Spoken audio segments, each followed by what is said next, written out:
அமெரிக்காவுடைய டேரிஃப். அந்த டேரிஃப் விஷயத்தில் நம்ம எவ்வளவு அழகாக அந்த விஷயத்தை ஹேண்டில் பண்ணோம் அப்படிங்கிறத நீங்கள் யோசிச்சு பாருங்கள். இப்போ அமெரிக்கா 50% டேரிஃப் அப்படின்னு சொன்னாங்க. அமெரிக்கா கிட்ட போய் ரெக்வஸ்ட் பண்ணலை, நீங்கள் இந்த டேரிஃபை ரெடியூஸ் பண்ணுங்கன்னு சொல்லி கேட்கல, எதுவுமே பண்ணல. நேரடியாக போய் சைனா கூட நம்ம பேசுகிறோம். ஷாங்காய் ஒத்துழைப்பு மாநாட்டில் ரஷ்யாவை கூப்பிட்டு பேசுகிறோம். அதில் என்ன ஒரு பியூட்டிஃபுல்லான ஒரு விஷயம் அப்படின்னு சொன்னால், சைனாவோடு எக்ஸ்போர்ட் இம்போர்ட்டை நியூட்ரலைஸ் பண்ணக்கூடிய ஒரு பேச்சுவார்த்தையை நம்ம நடத்தியிருக்கோம்.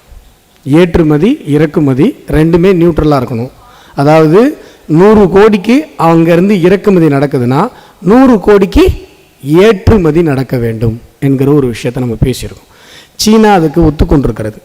இப்போது அமெரிக்கா இறங்கி வந்துருச்சு, உங்களுக்கு தெரியும். ஆனால் அமெரிக்கா இறங்கி வராமல் இருந்திருந்தால் கூட நமக்கு என்ன லாஸ் அங்கே ஏற்பட்டிருக்குமோ, என்ன இழப்பு ஏற்பட்டிருக்குமோ, அதை விட 100 மடங்கு இந்த சைனாவினுடைய ஏற்றுமதி இறக்குமதி சமன்படுத்துதல் மூலமாக நம்ம அடைய போகிறோம்.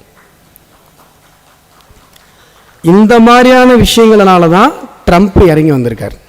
இப்போ நம்ம போய் பேசலை, நம்ம போய் கெஞ்சலை, நம்ம எதுவுமே பண்ணல. இன்றைக்கு அமெரிக்க தேசம் இந்திய தேசத்திடம் கெஞ்சி கொண்டிருக்கிறது. இந்திய தேசத்தினுடைய ஆதரவு எங்களுக்கு வேண்டும் என்று சொல்லி கொண்டிருக்கிறது.